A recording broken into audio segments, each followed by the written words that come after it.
아주 간혹 버선발이 고목마루를 밟아 끼익거리는 소리만 들리는 주인님의 복도. 그 안에는 어딘가 걸려있을 시계가 규칙적으로 소리를 울리고 있습니다. 이 공간 안에서 어떤 일이 있더라도, 설령 누군가 하나가 죽더라도 멈추지 않을 그 소리는 마치 소생의 생명이 시시각각 사그라들고 있음을 매 순간 상기시키고 있는 것만 같군요. 오늘은 기쁜 날입니다. 정말 오래간만에 주인님께 검수를 사서 하는 날이기 때문입니다. 기쁘기도 하지만 동시에 떨리기도 하는 순간입니다. 조금만 그분의 기분에 피해를 끼쳐도 그분의 노여움 섞인 칼날을 필사적으로 막아야만 할 테니 말입니다. 하지만 오늘도 주인께서는 어떠한 흠결도 꾸짖지 않으신 채 저의 검로만 심사하실 모양입니다. 제가 흠 하나 없는 모조품으로 자라났기 때문일까요? 아니, 그럴 리 없습니다. 언제부터였을까요? 제게 아무런 관심을 주고 있지 않으신다고 생각할 무렵부터일까요?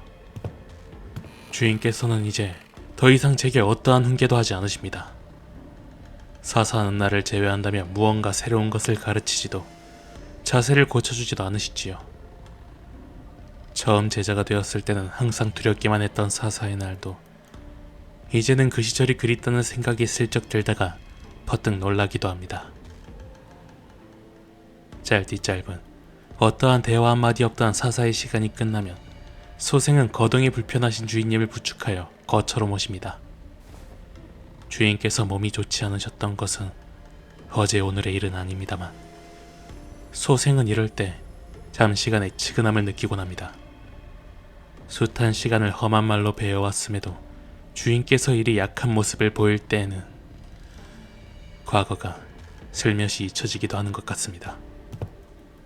주인께서 함께 하시지 않는 만큼 재현이 소생은 홀로 지내는 날이 늘었습니다. 그러는 동안 저는 마루에 앉아 가만히 바깥을 내어다보곤 합니다. 이곳 마루에서는 거미집의 다른 아비나 제자들이 돌아다니는 것이 훤히 보이기 때문에 그들을 관찰하기가 참 좋습니다. 엄지의 제자는 또 무언가 아비의 심리를 거스르는 일을 했나 봅니다. 사납게 쨍그랑거리는 소리가 들려 고개를 돌리면 대개 그쪽의 일이더군요. 사실 특별히 잘못한 일이 없을 때도 저리 난동을 피우는 것 같긴 했지만은 또 저러고선 별것 아닌 행동을 지켜 세우거나 칭찬하기도 하더군요. 이런 것을 기분파라고 하던가요? 저건 중지의 자식이군요. 오늘은 혼자 있는 모양입니다. 아비가 자동차 트렁크 한가득 무언가를 싣고 올 때가 많으니 이번에도 그러지 않을까 하는군요.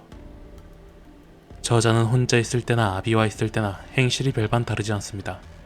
주로 그림 책자를 들여다보거나 시끄러운 소리가 나는 영상물을 보고 있을 뿐이니까요. 아비가 함께라면 서로 이러쿵저러쿵 말을 주고받으며 함께 본다는 것 빼곤. 그러고 보니 다른 자식들을 마주치면 자신이 보던 걸 추천하면서 제발 좀 읽어달라고 하긴 합니다만 그 내용이랄 것이 하잘것없는지라 최근 소생이 그걸 직접 말로써 전달했더니 명작을 알아볼 때까지 먹여주겠다 라면서 집요하게 저를 쫓아다니는지라 제법 곤란합니다. 오늘도 눈을 마주치지 않게 조심해야겠습니다. 저렇게 놀기만 하여 언제 실력을 늘리고 훈련을 하는지 궁금합니다만 이리 멀찍이 있는 마루에서 제가 쳐다보는 걸 종종 깨닫기도 하는 걸 보면 분명 무언가를 하긴 하는 것 같습니다.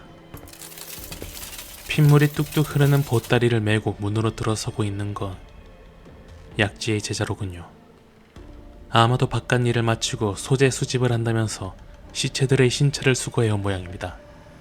저지도 곧 아비의 크리틱이 있을 거라며 요 근래 부산스레 움직이고 있습니다. 약지의 아비도 바깥에 몸을 자주 드러내지도 않고 자식과 부대끼진 않는지라 소생은 혹여 비슷한 처지일까 한번 말을 걸어본 적이 있습니다만 저치의 아비도 예술의 혼을 불태우는지라 자기 작품에 집중하고 있다고 하더군요. 비록 지금은 마에스트로의 직책은 내려놓았지만 아름다움에 대한 집착을 잃진 않으셨기에 자기 작품에도 엄청난 영감과 힌트를 준다며 내심 즐거워했지요. 소생에게는 버거운 이유였지만 어쩐지 즐거움의 이유를 알 것만도 같아 고개를 끄덕거렸던 것 같습니다. 마지막으로 저렇게 딱 붙어 거니는 자들은 검지로군요. 저들과는 말을 몇 번 나눠본 적이 없습니다. 제자 쪽은 무슨 생각을 하는지 모르겠다고 해야 할까요?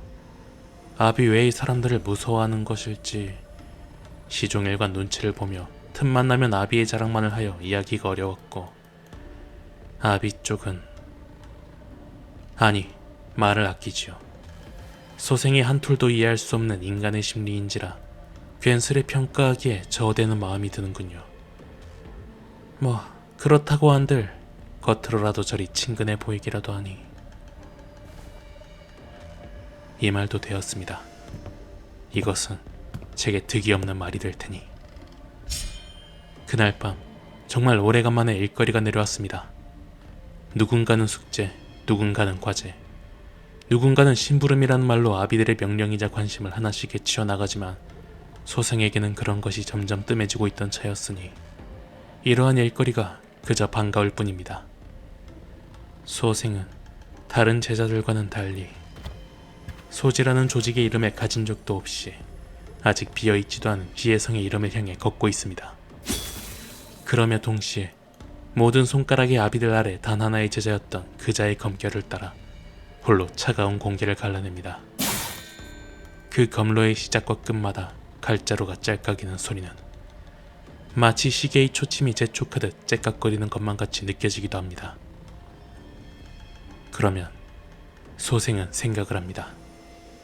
나의 삶은 머지않아 멈출 것인데 정말 이 덧없는 꿈을 꾸고 있는 것만으로도 괜찮은 것일까?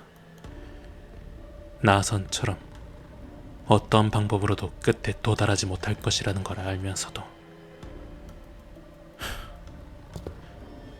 안 될 일입니다. 이런 청렴치 못한 생각은 검의 길에 방해만 될 뿐. 관심과 성취는 서로 밀어내는 법이기에 소생이 관심을 가까이 두면 성취는 계속해서 도망할 뿐일 테죠.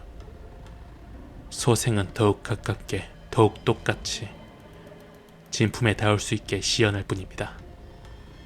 혹시라도 오늘은 주인께서 마루 위에 올라앉아 소생을 지켜보실지도 모르니. 이조차도 방만한 생각입니다. 언제라도 그분께서는 소생을 지켜보고 있을 것입니다. 그렇게 생각해야만 하죠. 더욱 강하게, 예리하게 그분의 일을 대리해서 수행해야만 할 것입니다. 그분을 바라보며 드는 첫 번째 감정이 이끄는 대로 이에 따라서 행동해야 할 것입니다. 그렇다면 언젠가는, 혹은 닿지 않더라도 이내 걸맞은 길을 걸은 자쯤은 될 수 있을 것입니다.